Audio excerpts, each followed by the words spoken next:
Good afternoon, ladies and gentlemen, dear colleagues. I hope you can see us all in this event. We are about to start our panel entitled Ocean Observations in Action, Building Climate Resilience in the Global South, as part of the COP30 Virtual Pavilion set up at this COP30. I wish to first of all express our gratitude to the organizers in allowing us to bring the Global South perspective and advances regarding the need for ocean observations in the context of climate resilience and climate change. Our panel, that will last for 1 hour and a half, will highlight ocean observing systems to fill knowledge gaps, improve forecasts, democratize science, and even help us guide through sustainable ocean economy. The session will explore how sharing capacities through the integration of local and regional expertise and open data sets on ocean dynamics, biodiversity, and biogeochemistry could strengthen and enhance our climate resilience and provide better access to ocean sciences in the Global South. It will also explore ways to integrating different agendas from ocean existing groups, such as AAORIA, Ocean 20, and the UN Decade for the Ocean, spotlighting and highlighting key messages derived in collaboration with our partners from the Global South that are joining me here in this panel. It is therefore my pleasure to invite my colleagues from Brazil, Ghana, and South Africa on screen, and I will introduce them to you that are assisting us, and I'll follow just the alphabetical order, if you allow me. I will start with Juliet Herms. Juliet is a professor at the University of Cape Town and the Nelson Mandela Metropolitan University. She leads a team focusing on observations, modeling, and research of the marine environment around Southern Africa as part of SCION work. SCION is the National Research Foundations in South Africa. She has significant experience with developing and managing national, regional, and international multidisciplinary ocean programs.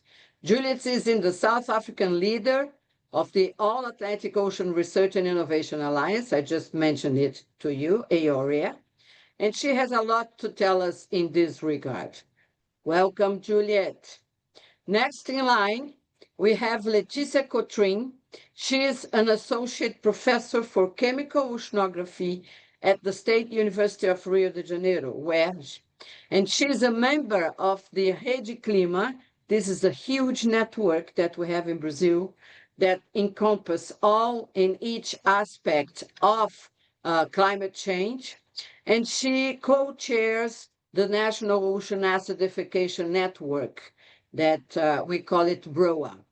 She is also coordinating as a lead author for the upcoming IPCC 7th report. Letícia has been instrumental in bringing her work and her energy to ocean observing systems in Brazil.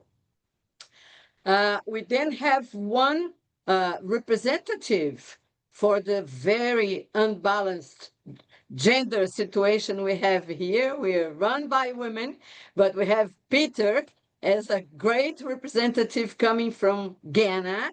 Peter is the CEO of the Ocean Rock Base and Ghana's ambassador for the Ocean Love Awards initiative. He leads the African Ocean Biodiversity Atlas, an UN Ocean Decade endorsed project aimed at developing a digital atlas for African blue carbon and fisheries biodiversity. It's such a great job that Peter does in his own country and for Africa as a whole. In recognition of his impactful work, he received the Global Ocean Tribute Award in 2024 and the Ocean Awards Local Hero in 2025. Welcome, Peter. We then would have Susanna Vinzon, but she's being replaced, as Christina already mentioned, due to some emergency situation in her family. So we welcome Christina. She's a postdoctoral researcher in coastal and engineering at the Laboratory of Cohesive Sediment Dynamics. This is the same lab where Susanna works. She's a social scientist, specialist in economics and sustainability management, with a master's degree in production engineering and a PhD in language and modern literature of the University of Miami. She works in the project management of Orla Sem Lixo, that you will hear about it later. And she has been leading the social technology team for the past 3 years. Welcome. Tamari Morins, another panelist that we would wish to have with us, is delayed, as I understand, in another meeting. So Juliet Herms would be in a position to provide the information that she would give us. We will have 10 minutes for each of you for this first round. And maybe I can start with Juliet Herms, if you are ready to get on the podium, Juliet.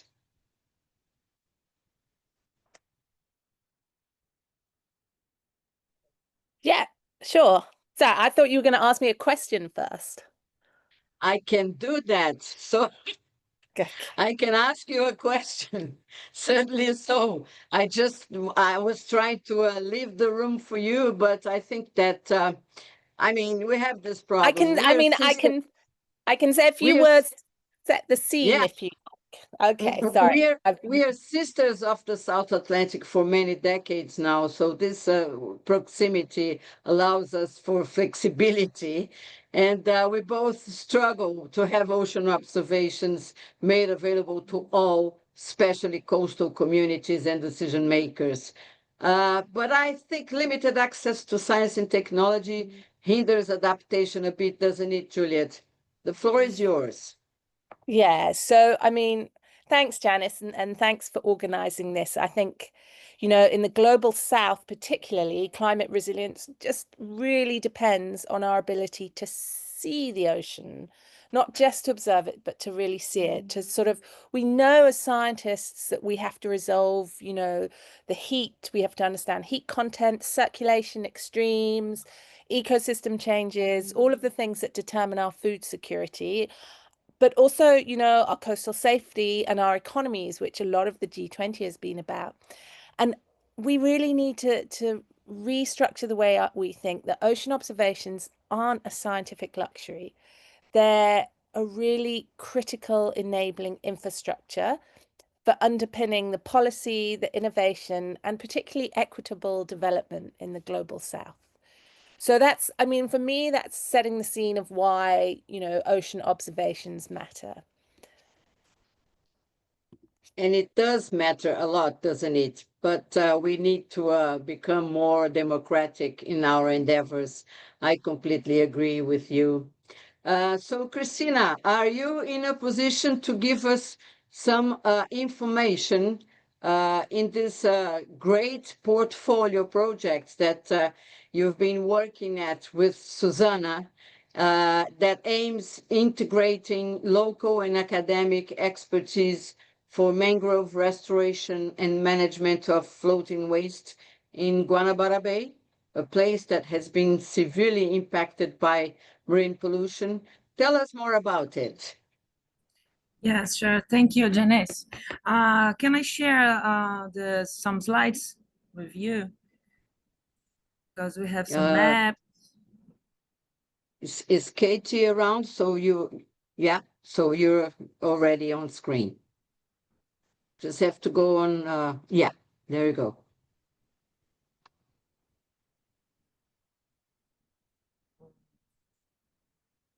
Just a minute.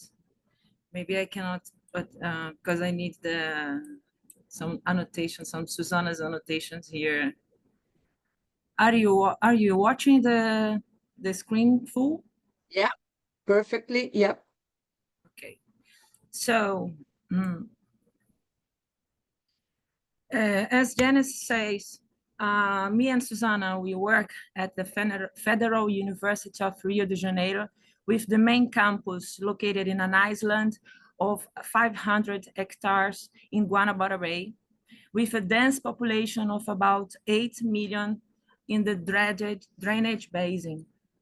The island is located in the most polluted area of Guanabara Bay, surrounded by two different ecosystems, mangroves and a beach, about 2 kilometers long. A part of university linked people, we have more of 140,000 potential visitors using the public spaces of the island. But a complex problem, but full of benefits that could come with the environment restoration. This is an opportunity to protect and to develop with the local communities. So I will explain more about how we are developing the solution. Okay, this is the island, the beach and the mangrove. So we look for solutions for ocean plastic pollution through two pilot experiments at the Fundão Island.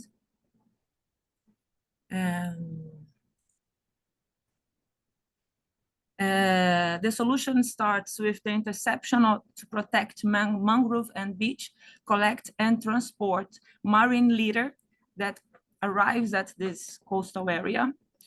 With pyrolysis, that is a chemistry recyclable system, and a business model searching biorights, carbon credits, and the products of pyrolysis like the oil, with local fishing communities as main beneficiaries. How the project happens. We work as a living lab with interdisciplinary working groups from different areas, like in an organic way. Basic, we have a platform of opportunities to pure and applied research. Why is we use the concept of the nature-based solutions? One of the points, we are searching for opportunities to nature and people.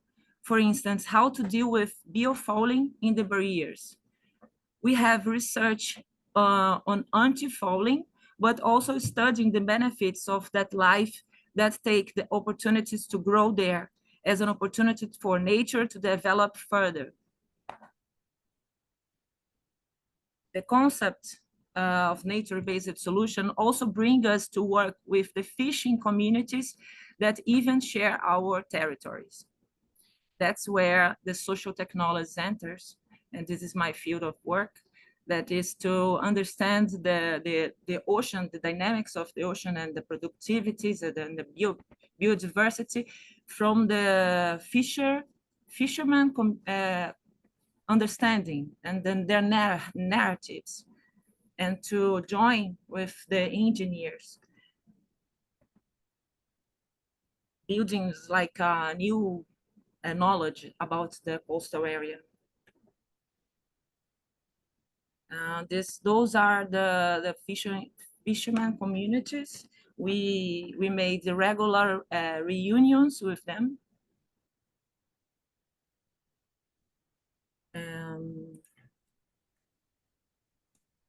Here we were working together on the building of the barriers for the marine litter that we installed there. We have already installed some 300 meters of barriers, and it's working very well. And the opportunity, the economic opportunity is to understand the fishermen communities as protectors of the environment, doing the work of environmental agent, during the fishing practice, you know. So that's it. And we aims to scale, firstly here in the Fundão Bay or Fundão Island, but it has the process that we are building together with the fishermen and the engineers can scale up, can be shared with other communities in similar situations. So certainly the solution can be scaled up. We had in mind that 150 fishermen in Guanabara Bay that can embrace the solution if you have a viable or suitable business model. These ideas can be taken for other bays, coastal places where most of marine litter accumulates before escaping to the ocean. But a part of that solution, we would like to share the process, always broaden our perspectives. And that's it. This is our team. Thank you very much. Thank you so very much, Christine. I had the pleasure to visit your project once with Susanna, and it is really impressive the way they respond when they feel that they pertain to the solution and to the problem, because it's a problem for local communities to empower their circles with scientific solutions. Leticia, you're an oceanographer working in Brazil for many years, had a period of your time spent in Germany, if I'm not wrong. And I would like you to tell us what has been the progress, in your views, in the recognition of the ocean and ocean observations that the scientific community has been making in the COP process and climate. Well, hi, everyone who's listening here. It's a pleasure to be here, and thanks, Janice. So the ocean has been mentioned first in COP in 2015, when 10 years ago, and the Paris Agreement was signed. I guess it was the very first time the ocean word appeared into the final documents of a conference of the parts. And since then, it has been more and more. I mean, people have growing awareness of the importance of the ocean. It's not that the scientific community knew that since long time, but I guess it has been washing up a little bit. I guess the ideas with the waves have been breaking and then changing the people's minds, and that's why we had the first United Nations Ocean Conference. And then we are in the middle of the decade of the ocean. So this is a very big recognition of the importance of the ocean in our everyday lives. As Juliet said, I mean, it's not only because we are scientists and we like data and we like observations, it's because we need them. We need them to improve weather forecasting.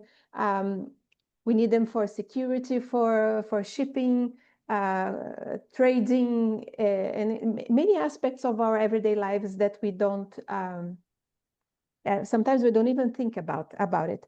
And the ocean observations, they are crucial, I mean, for the development of science, but also the ocean observations in terms of what we have now as a carbon budget. I mean, we couldn't have such, I mean, we have every time more and more less uncertainty on the data when you talk about like a global carbon budget. Also, mostly because we have more and more ocean observations. And this is the, I guess, the main role of all the efforts in the global south also. I mean, and then this is all countries together. I mean, partnerships between Europe and the global south, and then the US and NOAA. We have an example here. I mean, Brazil is part of I guess one of the oldest observation initiative. It's called Pirata. So it's a moored array of buoys that observe the tropical Atlantic Ocean. And now we're in the 27th anniversary, if I'm not wrong, right, Janice? Janice is a founder member of Pirata. So this is this data sets. I mean, I'm talking about Pirata because I mean it's on the tropical Atlantic. That's my area of studies. But there are many other initiatives, and this has been has brought together. For instance, we now have an atlas of surface ocean CO2, which has been helpful for many different products, data products that now allow us to understand what's happening in the ocean in terms of CO2 sink, ocean, the ocean warming, because the ocean is unfortunately also getting warmer, prediction models. So, I mean, if we didn't have this global effort, this would be we would be still a bit lost, I guess, in what's concerning the decisions on COP, and also for instance, for the IPCC reports. And I mean, thinking of what also Juliet said, it's also now very important for all countries, and especially for the countries with the shore. And South Africa has a huge shore. I mean, everybody here, Brazil has, if we put the line straight on our map, we have almost 10,000 kilometers here in Brazil. A huge gradient of latitude, different climate, different coastal environment. So we need to understand and we need to observe, not only for the sake of science, but for the sake of our everyday life, harbors. We have sea level rise. I mean, I'm specialist on biogeochemistry, but I mean, sea level rise is a reality. And I mean, and again, ocean observations have now also allowed these predictions of, or at least the projections of, on this or that scenario, how much sea level, the mean sea level will rise for the next 50, for the next 100 years.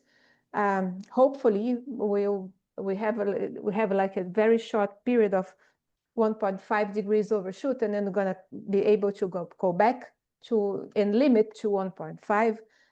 This is, I guess, and we have to adapt. So also for adaptation, which has to be the mantra for this COP, people listening here, adaptation, adaptation, adaptation. I'm repeating what Guterres said. We have to mitigate, but you also have to adapt. And adaptation can be made only, it's not, the adaptation measures for South Africa are not the same as for Ghana, and are not the same as for Belém, which is completely different from Rio de Janeiro, where Christine and I are now.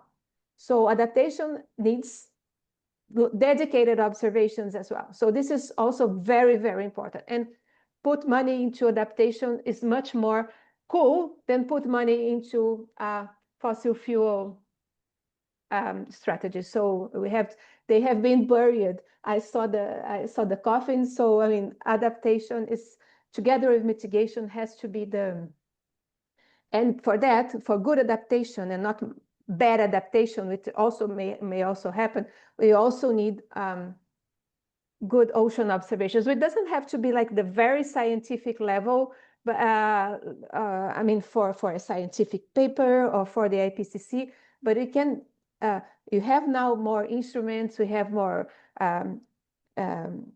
human people able to deal with the data and understand the data and use it for the purpose. Sea level or feeding, for instance, weather forecast. Is it going to be heavy rain because the ocean is too warm, or things like that? So this is why we also need coastal. I mean, the countries need to have their own solutions for coastal observations. That's my view. Thank you. Excellent, Leticia. So many important things that you have laid down, and we hope to be able to discuss that further in our second round. of this panel. But yes, I agree with you. We sometimes have problems with our scientific jargon, and we communicate well, but there's room for improvement. And there is also room for improvement in terms of democratizing ocean observations. And I think that South Africa has been doing an interesting job in this regard. I have been to the launching of the Ocean 20. For those of you that do not know, Ocean 20 is an engagement group of the G20, and under the G20 social group, so which is to say, democratize science, get the global south moving upwards and implementing different ways of observing the oceans, get the local community knowledge into your models and things like that. So maybe Juliet, that has been partner to this endeavor. We had the presidency of G20 and Oceans 20 last year, and we passed the baton. In fact, we used to say that we're holding the torch together in 2025.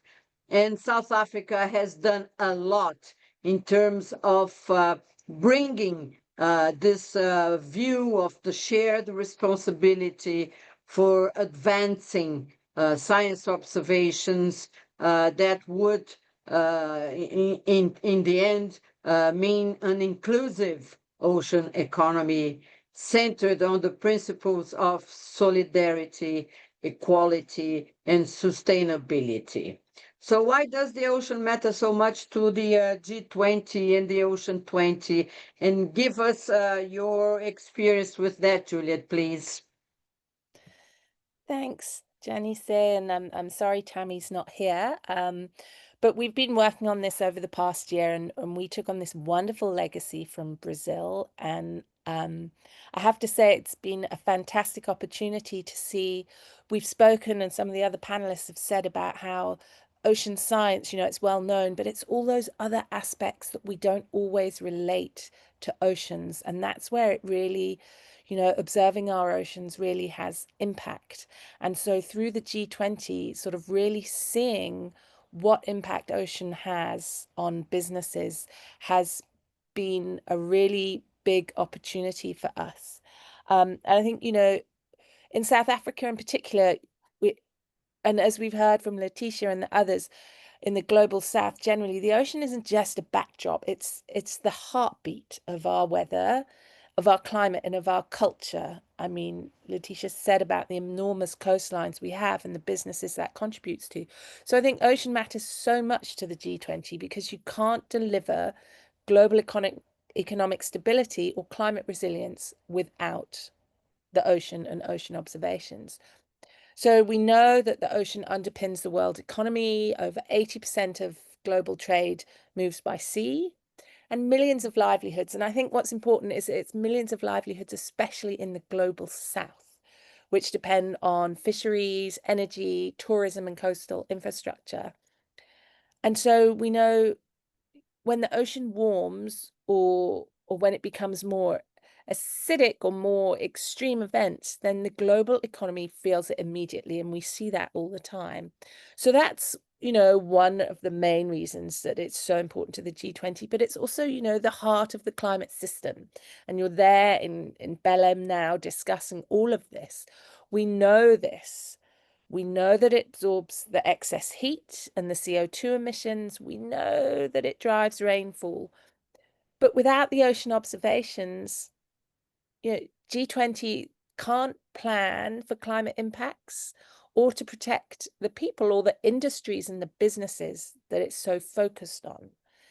And then finally, I think, and what we've done under South Africa's G20 presidency, as you mentioned, is emphasizing solidarity, equality, and sustainability. And through this, the ocean represents such a major opportunity.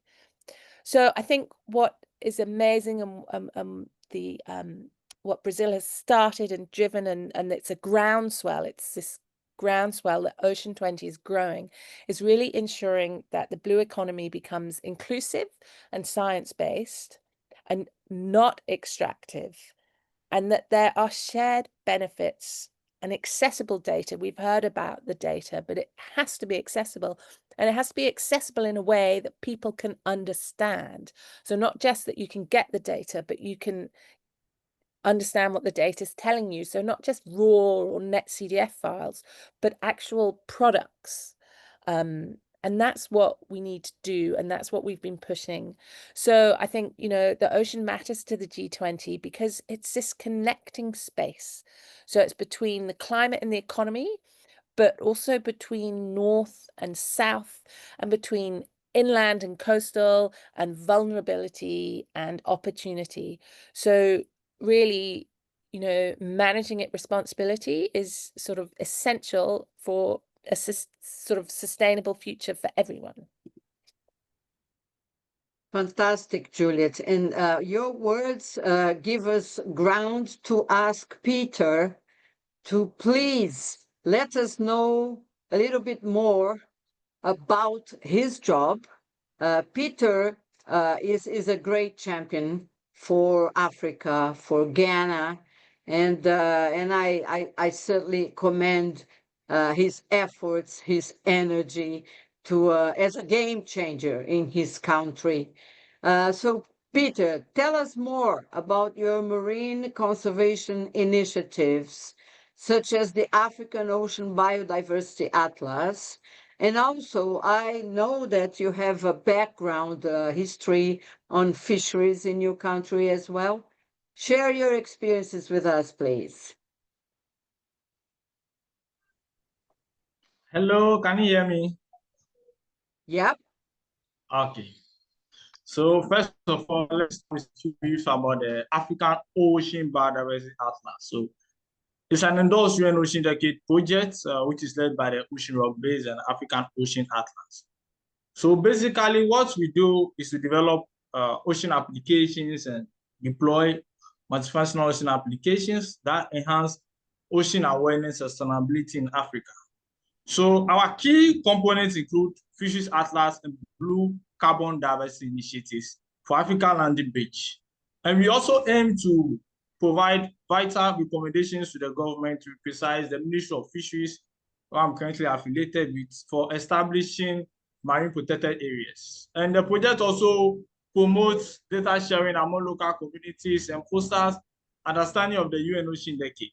So we are currently creating a comprehensive data repository for marine species, fisheries, mangrove, algae, and seaweed. So we would like to dive into some of the activities we done in the marine conservation area, not basically the African Ocean Atlas. So in 2021, actually, my team and I from Ghana, we started the sustainable ocean aquaculture as a sustainable livelihood for local fishermen.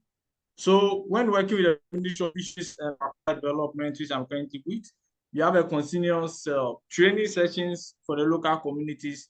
When we realize that most of them only use fishing as their primary source of livelihood. So we try to use the sustainable aquaculture as alternative source, and then we train them where they become the aquaculture experts on reducing the dependencies on the fish catches. Additionally, we also observed there was low literacy in Ghana, a very low ocean literacy in Ghana, and then other West African countries. And then because of that, fishermen solely believes on their indigenous knowledge to do most of the things. So basically, we also train most of the local communities and most of the local fishermen also there. And then they become our main stakeholders on board. And then we also develop ocean applications and then ocean animations also. So the ocean animations we did, that was in 2022, was basically to educate the young ones, because we believe they are the ones taking over. And then mostly if you come to Ghana, our side places where fishing is our primary source of livelihood for most people, you clearly see that the vessels and the boats belongs to the older generation, but it's the young ones that they mostly does all the work. So we have these ocean applications and ocean animation and ocean games, which we try to give to the youth so that they should little bit understand the ocean. So in 2023 also, when this whole climate change thing is coming up in Ghana, and the ocean climate change is coming up in Ghana, and then we also align with the SDG 13 and then the UN Ocean Decade Challenge 5, which we emphasize on developing ocean-based solutions to combat climate change, and we also identify some key places for mangrove restoration, and also involve some stakeholders in a unified platform. We created a hub. So we brought the scientists together, the government agencies, the business together, the civil communities together, the NGOs, the academia, the communities, try to implement and develop an ocean-based solution for climate change mitigation in Ghana and other West African countries. So basically, we created a dedicated task force that we are used to coordinate these efforts and leveraging on Ghana's strategic education. So we basically started from 8. By now, we have over 70 stakeholders across the West African countries, 8 West African countries, and then bring all these governments and all these people on board with a main goal of creating a task force to address climate change. So these are basically most of the things we have done, and I think I would like to dive in more into fisheries in maybe my second time. Thank you. Thank you, Peter, so very much. It's a great pleasure to see you here. Peter has just been part to one summer school that we ran in Brazil, supported by the All Atlantic Research and Innovation Alliance. And we had Professor Nadia Pinardi with us in that occasion. And it was really good to witness Peter's efforts in bringing new tools to his community, his country. So congrats from all of us, Peter, for your great job. I think that we can start to move on, so we have more time for discussions for our second round of reflections. And I think that at this point we could focus more on the potential contributions for building climate resilience in the global south, and how could we anchor those in a more global framework. I think there are so many examples that have been given here already with regards to processes that could be duplicated and implemented in other regions. So it's going to be a free discussion, but I would like to sort of pencil down some aspects that are pertain to ocean observations. And Juliet, if I can come back to you, we know for sure that ocean observations are part to quite many agendas, but they are not really integrated and focused on the ocean climate nexus. When it comes to explaining changes in the ocean that could affect climate, sea level rise, coastal risks, as both you and Leticia has brought to the table, how could we bring together science and communication perspectives to make it understandable for a broader audience, much beyond the scientific community? Thanks, Janice. That's a really critical question. And someone actually also asked a really interesting question in the question and answers, and I've put some thoughts around that as well. So in many ways, science, it's really not the science that's the barrier, it's the communication and the integration. And I think, we know that the ocean climate nexus is complicated, but the impacts that are felt are human and they're immediate. And in the global south, they're felt so deeply. So how can we break these barriers? And so I wanted to suggest a few things. I've also suggested some things in the chat. So one thing is to translate the observations into stories and not just data sets. So I alluded to this before. We often talk about sea surface temperature anomalies, or we talk about long-term trends, and we talk about model outputs. But, for example, for a coastal community who are actually experiencing things, who are experiencing flooding or declining fish catches or, you know, marine heat waves, then we need to be able to move from the data to the meaning to the lived experience. So there's a saying, data is not knowledge, data is not information, information is not knowledge, knowledge is not wisdom. I think I've got that right. I think I can't remember who it's by, but I think that's brilliant because it you know, you can have data, but that doesn't equal wisdom and meaning. So if we're going to talk about sea level rise to people, then we need to put it in context and explain what it means, you know, maybe for a harbour or for a local business. And if we talk about warming, you know, instead of like 2 degrees anomalous warning, we need to connect that to something tangible, to the fisheries.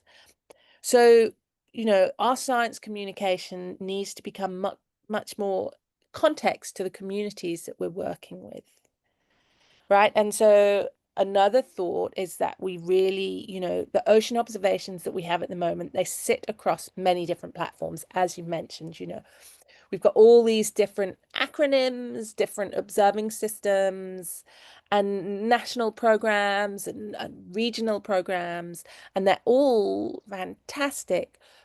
But are they aligned around, you know, a really strong narrative around climate risk? So the observing system itself connects them all. So we've got AAORIA, which you mentioned, and the Pirata Array, which shows that the South Atlantic is a real single climate system, and it's shared between Brazil and Africa. And we've got Ocean 20, which is demonstrating, you know, a really just and inclusive blue economy. And we've got Indian Ocean and the observing systems there. And then we've got the UN Decade of the Ocean for this kind of global mandate. But what we really need is for all of these agendas to speak the same unified voice. So with the same data and with the same indicators and with the same consistent messages.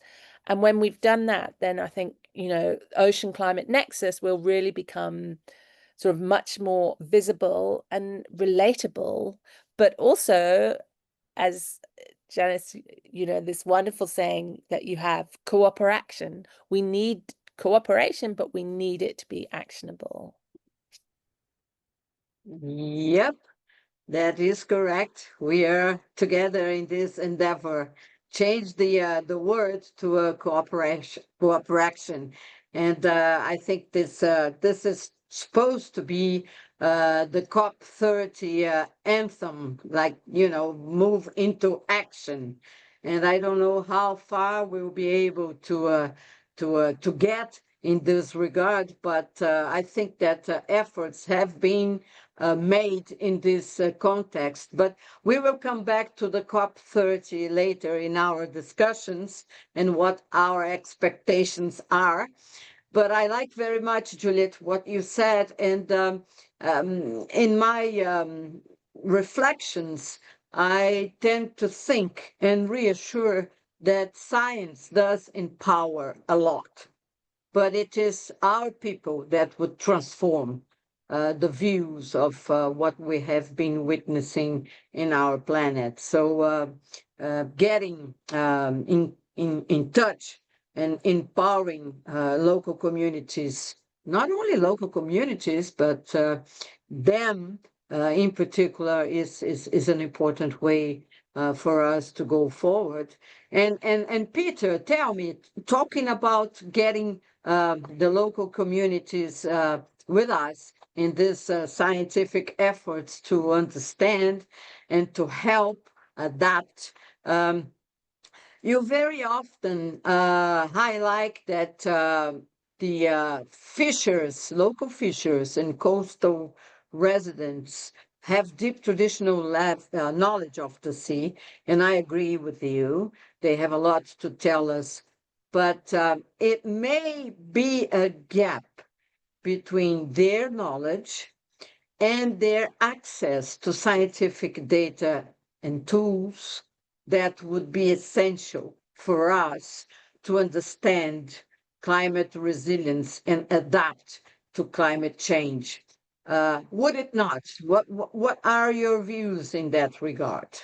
How can we move ahead and match those different sources of knowledge together?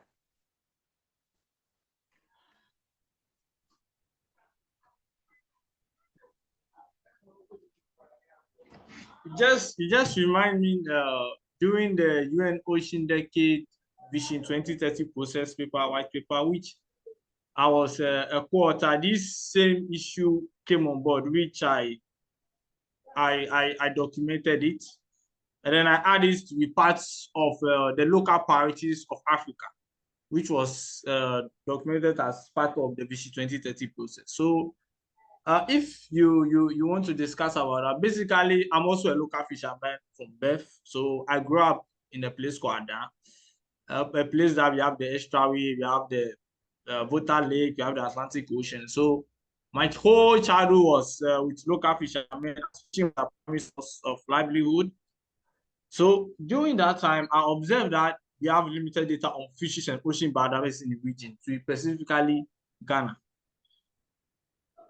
This lack of information mostly let us make decisions solely based on indigenous knowledge. And in those days, I remembered my grandfather used to tell me maybe a soil erosion is a sign of the God's punishment and all those things. So there was that between the scientific and then the local communities like having those issues. So, and then I want to go down to the statistics since we mostly talks about money in all this COP bargaining, which Africa is also pleading for some funds for climate justice. So according to the Fisheries Committee for West Central Gulf of Guinea, Ghana losses like $50.7 million annually based on illegalities, activities on the ocean, and lack of ocean biodiversity data.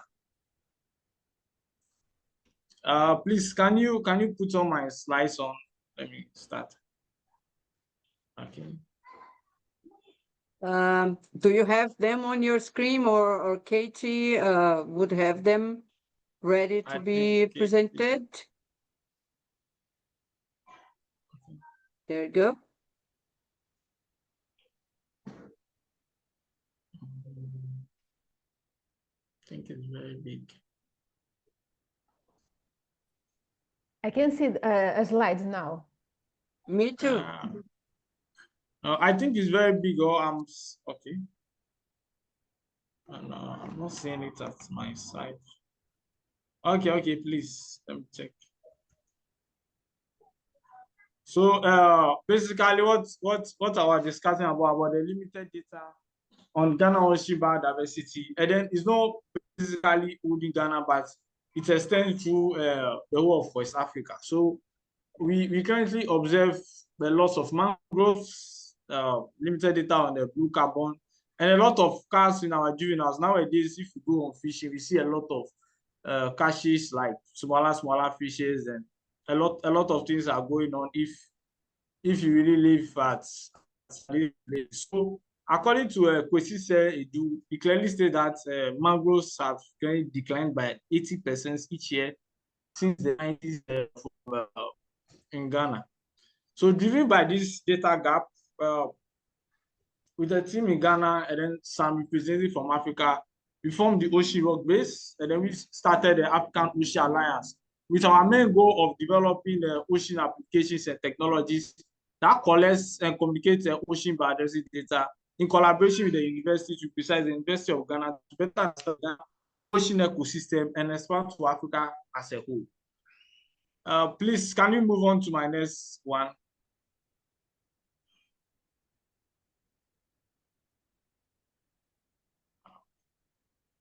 Okay.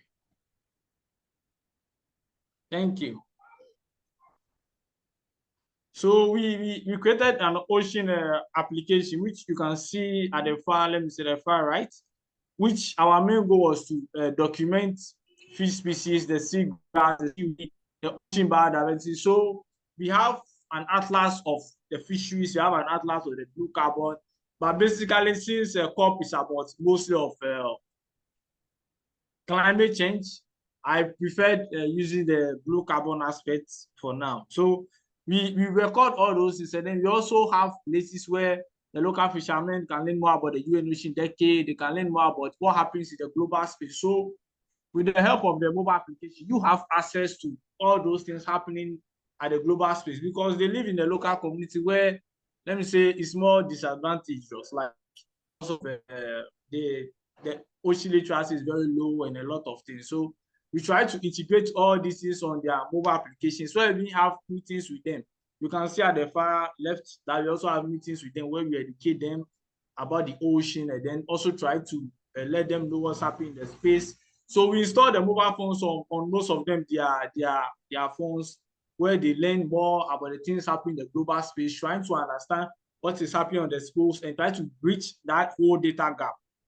So we started developing a unique blue carbon biodiversity outlook. So our vital part was to create a permit initiative that will be driven by local communities. So if you can really check the names there, you can see something like Laku, Nico, Jackie. They are not like names that we already know.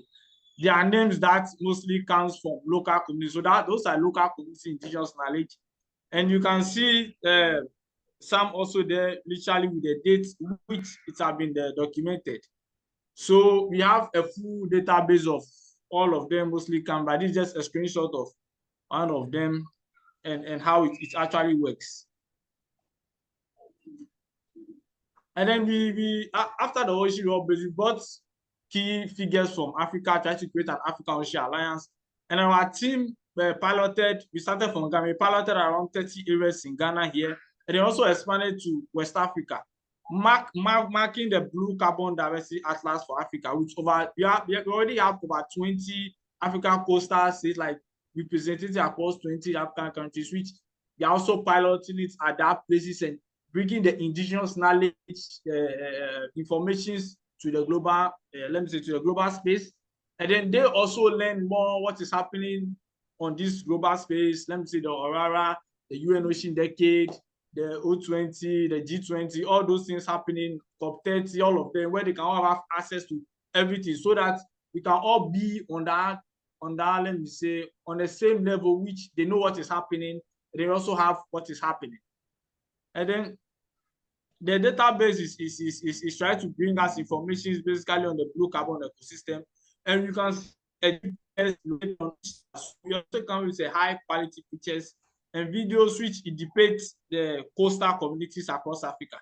And we are currently using our locally made technologies from Africa. So what we did was that we worked directly with we have tech teams in Ghana here and tech teams in Africa called the Internet of Things Africa and other ones. And then the ocean space, which we have also collaborated with them to develop an ocean technology. So this ocean technology, this ocean applications and some underwater cameras, which you are trying to take data. So you are generating the technology from Africa here, from Ghana here. Then you're also getting the data from Ghana. So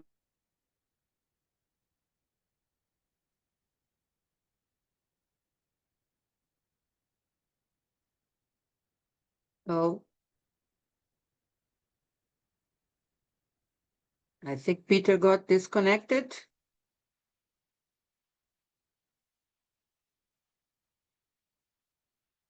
Peter?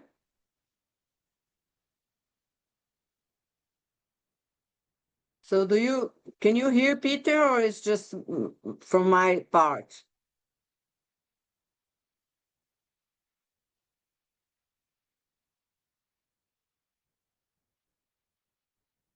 I can't hear him.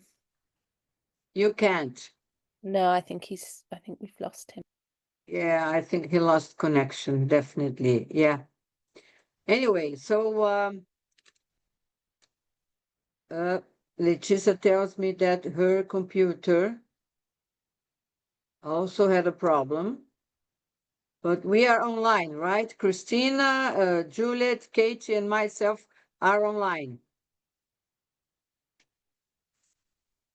Huh.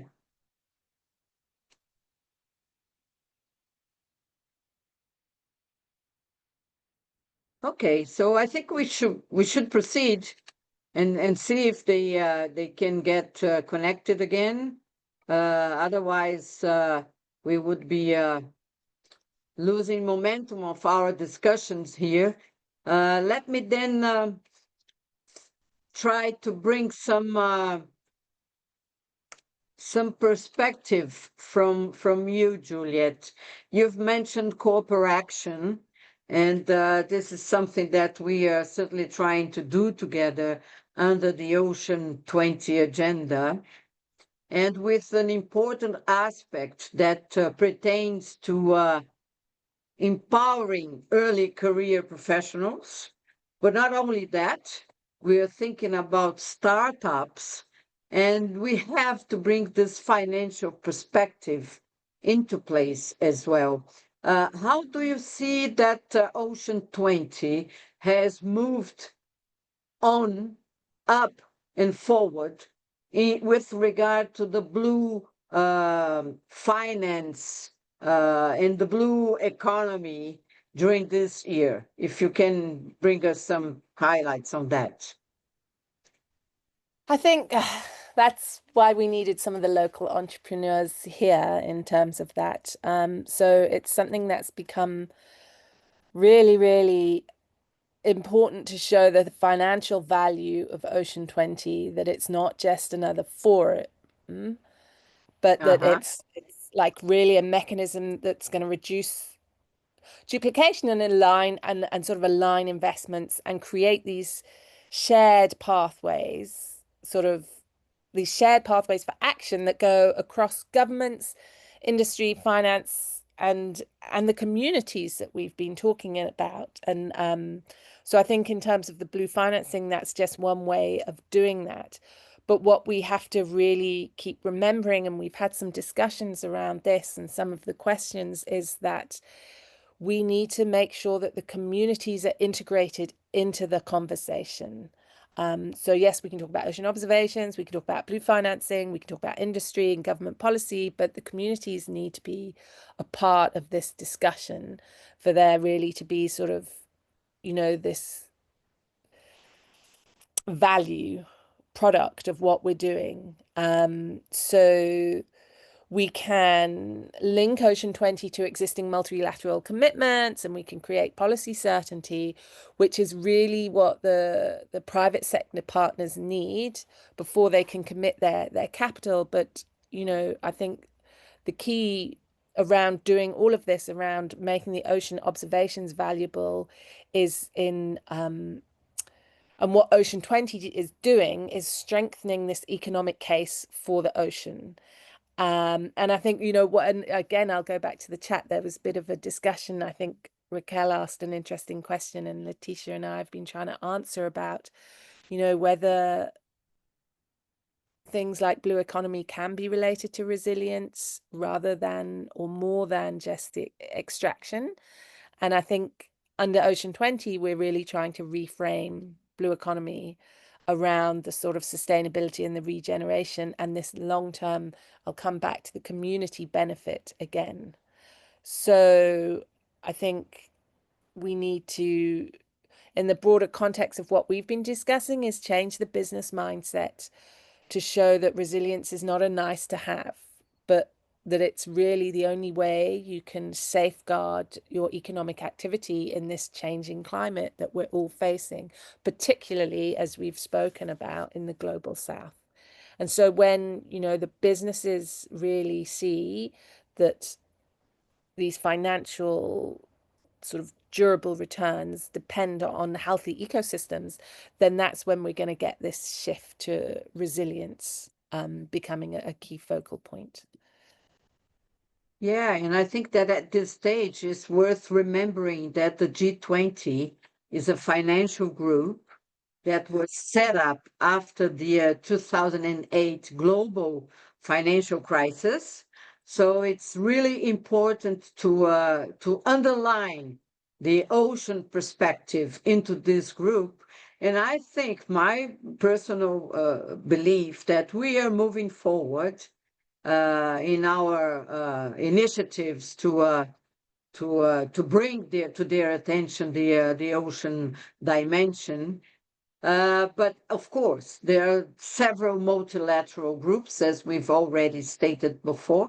And how do we sort of match all interests into one single direction?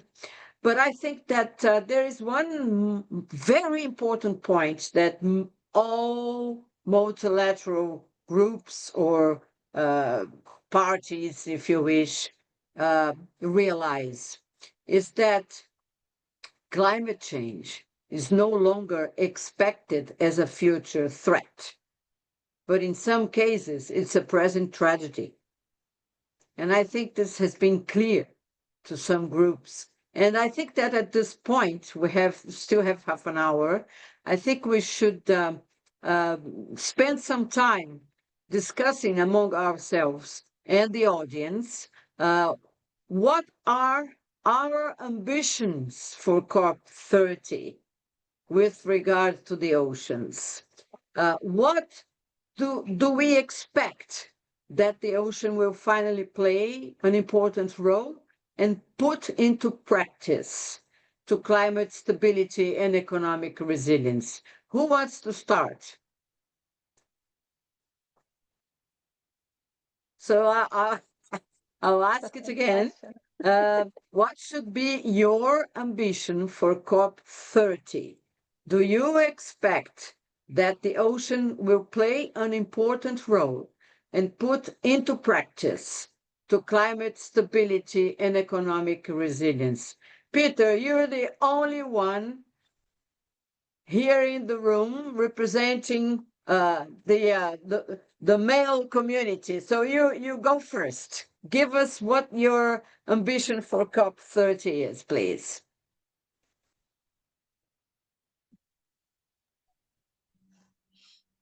In regards to COP30, I just hope, in recent times in Ghana, even to be precise, we don't really take ocean as a climate or something that can be climate, like an ocean climate solutions. We only focus on land, and even with all the negotiations and things that they are being in Ghana, we don't even include, let me say, ocean, like as part of the main goal that happens here most of the times. I've attended most of these ones that lead to the negotiations that they are happening because of my affiliation with the ministries, and then still they don't really have like, you don't really have like an ocean climate team that at least is always based on the land. So I'm just praying this COP30 should be a game changer, and then it should bring the ocean climate solutions, and then maybe technologies that can help, let me say, mitigate this whole climate. So Africa, let me say, to be precise, West Africa, because for us it's quite lacking. So that's basically my ambition. So we should bring, let's say, I don't know how to say, but I don't know if it's a policy brief or something that will help kick out like ocean climate, like strategies, and then also be having like policy briefs, because most of the policy briefs we made were only land, like the one we are doing, the LCOI, which we did in Ghana. Yeah, everything was only based on land. We are trying to also integrate the ocean part, but it's quite just a big challenge, because like the land has already taken the whole space already. And then since, as the Shita already said, it started from 2015. That means that if you are in COP30, it means that it started like 10 years back, also it means that 20 years it was only based on land, and then the ones that mitigate a lot of carbon, we have a lot of blue carbons that they are there. They are not really being, let me say, being added to the global agenda. So I just hope this COP should be the main game changer. So thank you. Thank you, Peter. What about you, Christina? What is your ambition for COP30?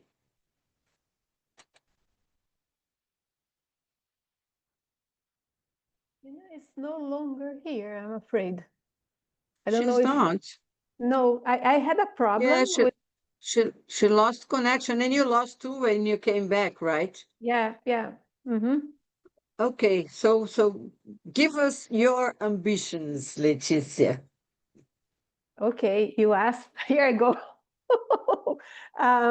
Yeah, I was first. I mean, my connection was broken, but I was really very impressed with the work with the atlas and that Peter just presented. And this is one of the type of adaptation we need. I mean, it's and I don't know if somehow within the G20 the countries will do something like that. I mean, of course, I mean, adapted to the local, and it's very good for, he was saying something that, I mean, some type of mangroves, they may have different names depending on the region. Here it happens the same, like in the north of Brazil or in more to the south.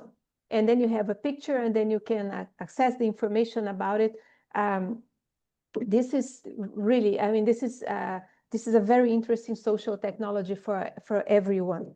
So I would really like to see this broaden, this type of approach. This is very important. And again, you use science, and it's the science for everybody. It's not the science for the papers that the scientists produce. It's not for the peer reviewed. It's not for our peers as scientists. It's for everybody. So this is really very important.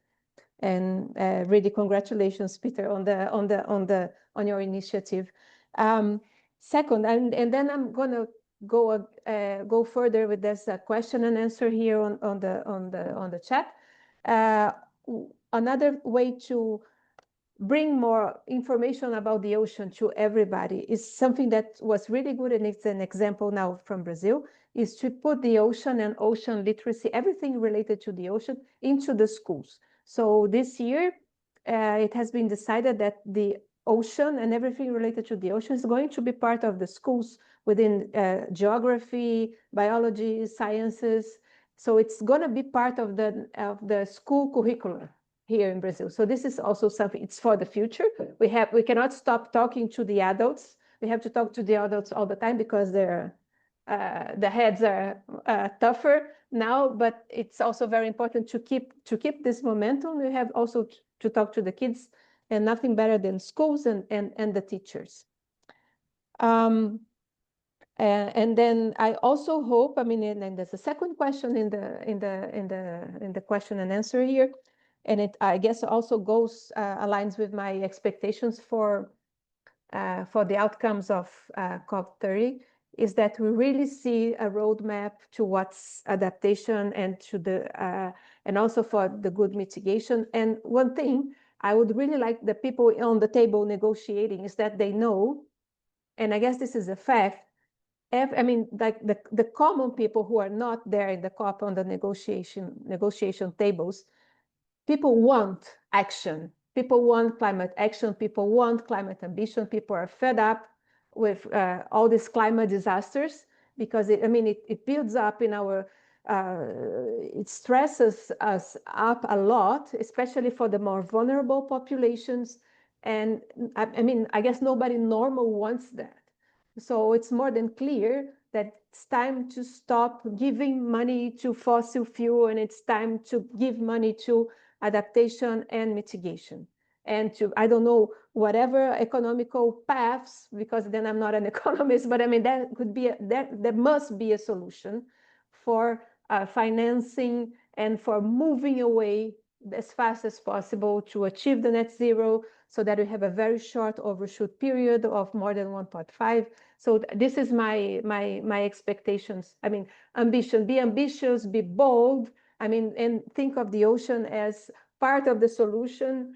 We have shown, I mean, science has shown a lot, and this is my message. If someone is hearing, so please be bold and think of people want that. It's not what I'm not saying their names, but then what the fossil fuel people want, it's what the people want. These are like everybody. I mean, the planet's going to be here for a long while, but the people are being threatened. And so think, how do you sleep at night? And this is my message. I sometimes can get very angry, but I'm kind of trying to control myself today. Thank you. Your mic is closed. Your microphone is closed. Sorry. Sorry, it closed by itself anyway.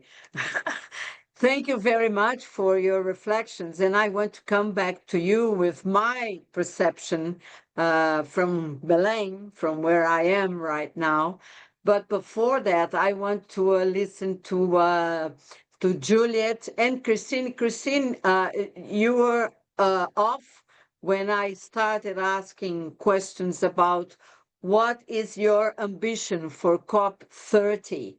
So if you can give us, one line on that, and then I'll pass on the floor to Juliet. Thank you. Yeah. So our expectations for COP30, it's associated to the coastal management on the ability to integrate economic and social interests and share a responsibility for water contamination and the destruction of ecosystems that naturally sustain our coastal communities. So, and this is our efforts here to advocacy for the environmental agency in the name of the fishers. So I think that the discussion, and also because of the equatorial area and the potential and risks of the contaminations there during the oil exploration, maybe. Thank you, Christine. Juliet, the floor is yours for your ambitions for COP30.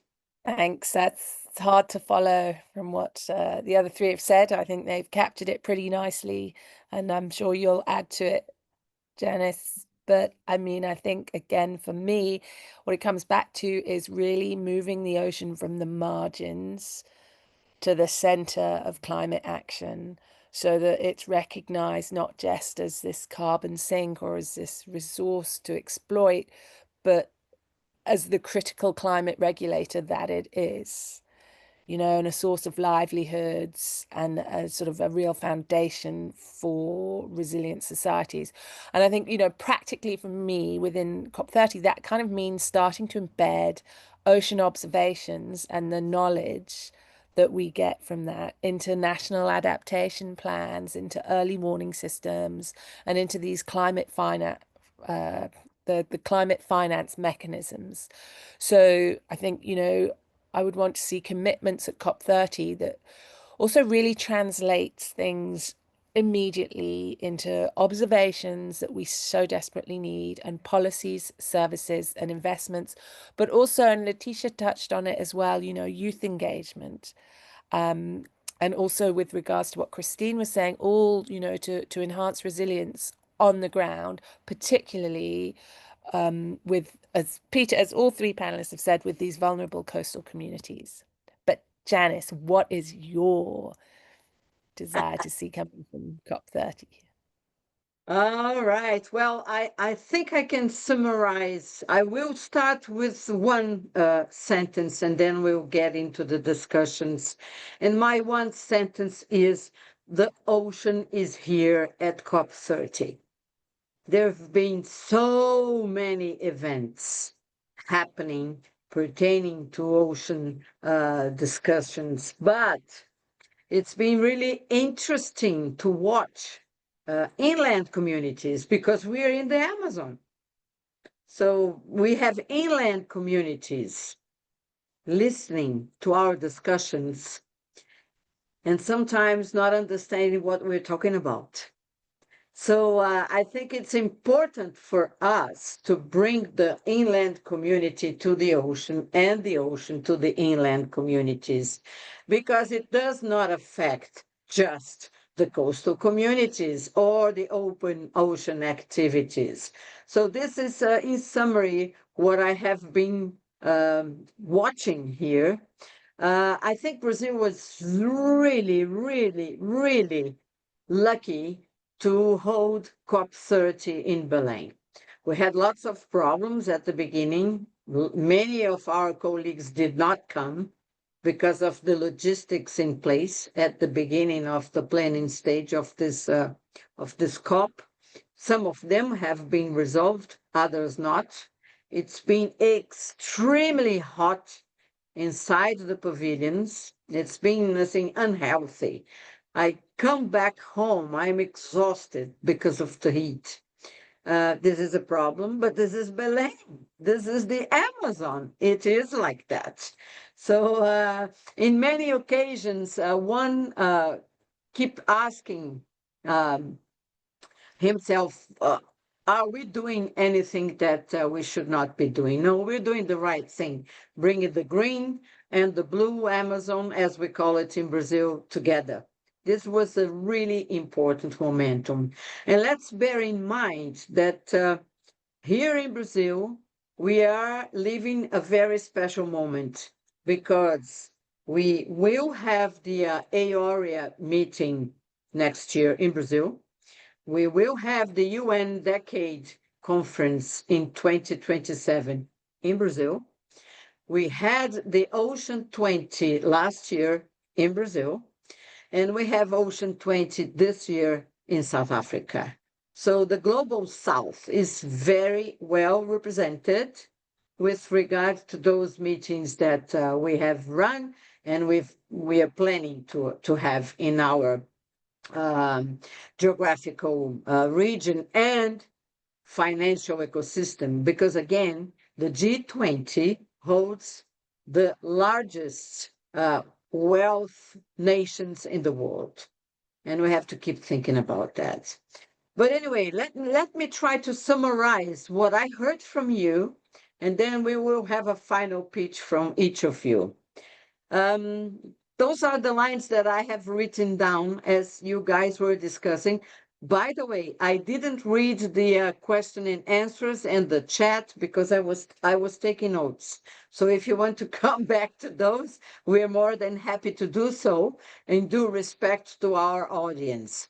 But what I've written down is the following. The ocean in a warming world requires both clear signs, continuous monitoring of our ocean variables, and compelling narratives that could mobilize society, inform policymakers, and inspire citizens. Anybody disagree with that concept? No. One important takeaway message that I find is we have to think about how could we democratize science in our global south? How could we bring opportunities for ocean measurements to be done by local communities and the results made available to them? How to treat inclusion that we like to repeat over and over again as a continuous governance design process. Fund it, institutionalize it, because I think this is the big thing in COP30. Everything is fine. We've been discussing immensely the ocean perspective, the ocean climate nexus, but this week we will start with the discussions on the finance and the institutionalizations of mechanisms. And that's when trouble arises, I find. But I cannot anticipate.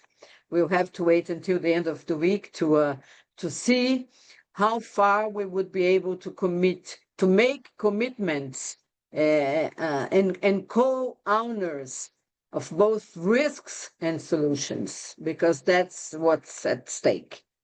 There are risks and we must find solutions.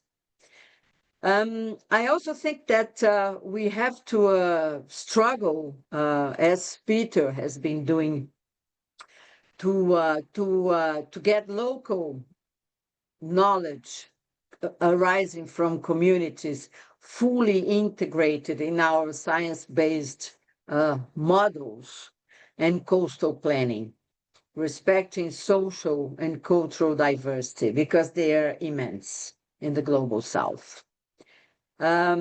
we've discussed about integrating agendas, and I think this is really something that we should also be focusing upon. The challenge is so immense. We cannot lose any energy in the process. So if we manage to get the agendas closer together, I'm quite sure we would see advances more easily. Another aspect that I've been witnessing here in Belém is that there are quite many town hall people coming to discuss their local problems.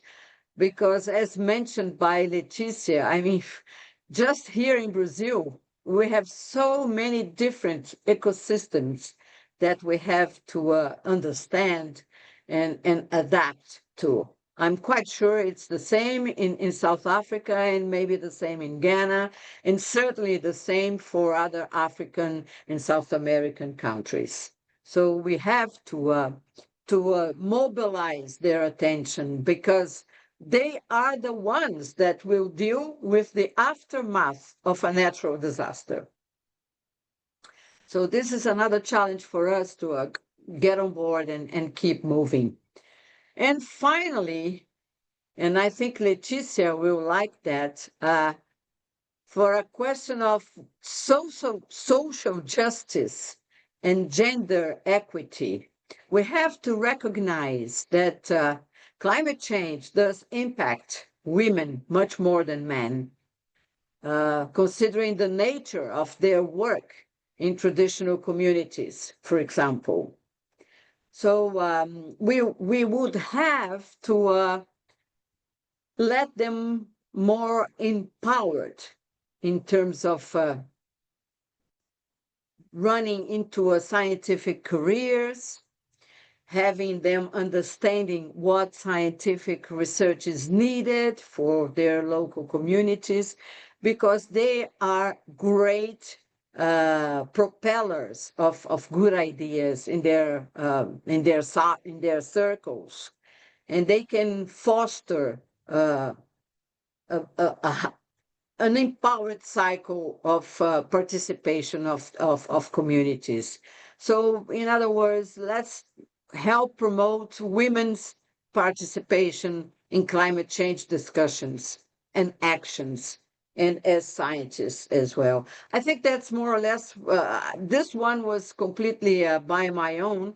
The other ones, I've took note based on what our discussions were. So if I may ask you if there are other questions, because somehow I cannot read the question and answers in my computer.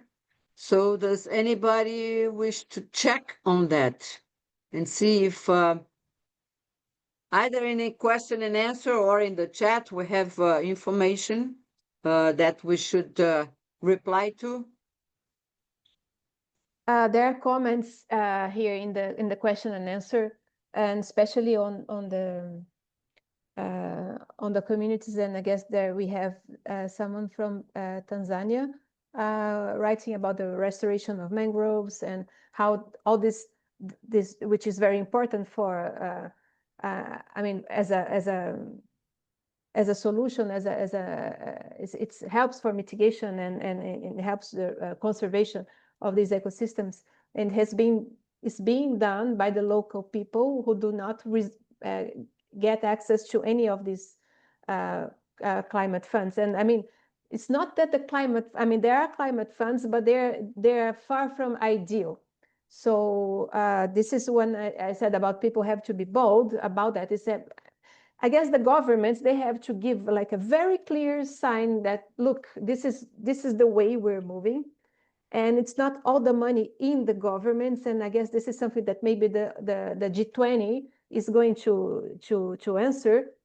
We also have like it's private money, private companies' money that they have to know. I mean, they know. I mean, it's in order to keep things moving, part of the money, part of the resources has also to come from the private initiative. I mean, this is the way I see. I mean, otherwise, if you're just waiting for like a magical solution coming from above, we won't move. We will stay frozen, not frozen, melting, no? because of climate change.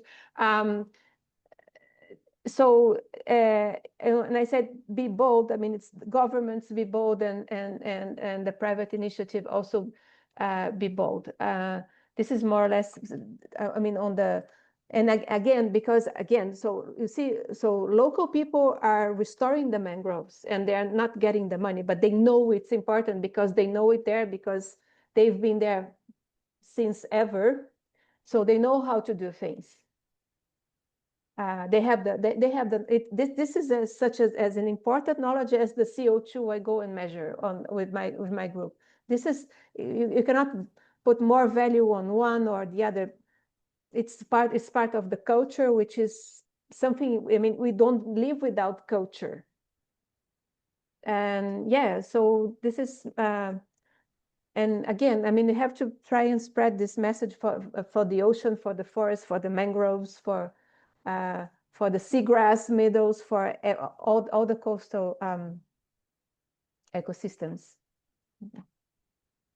Yes, completely agree with you.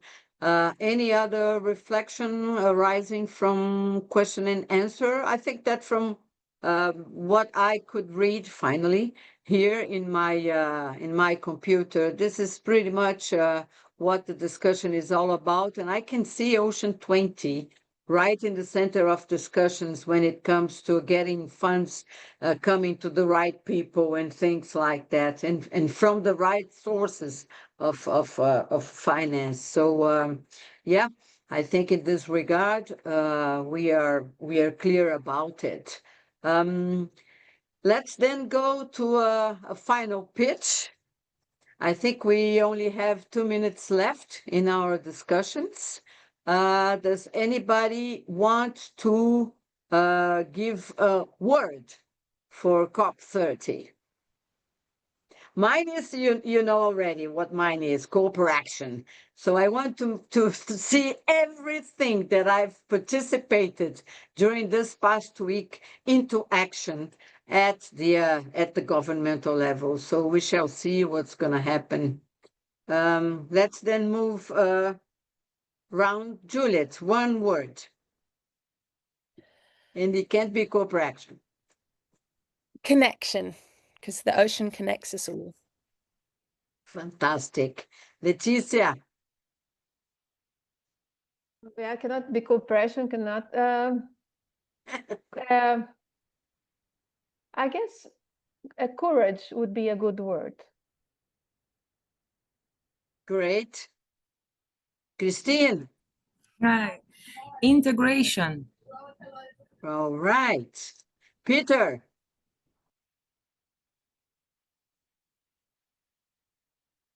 He's online, but I can hear him. But I quite understand that Peter would agree to all the words that we have said here. And I finally think that it's been a great moment of discussion for us. I was very pleased to moderate this panel, and I'm very, very thankful for you for staying with us those long hours of your lunchtime, probably. And let's stay tuned. Let's keep the swell moving. It is certainly a swell generated at COP30.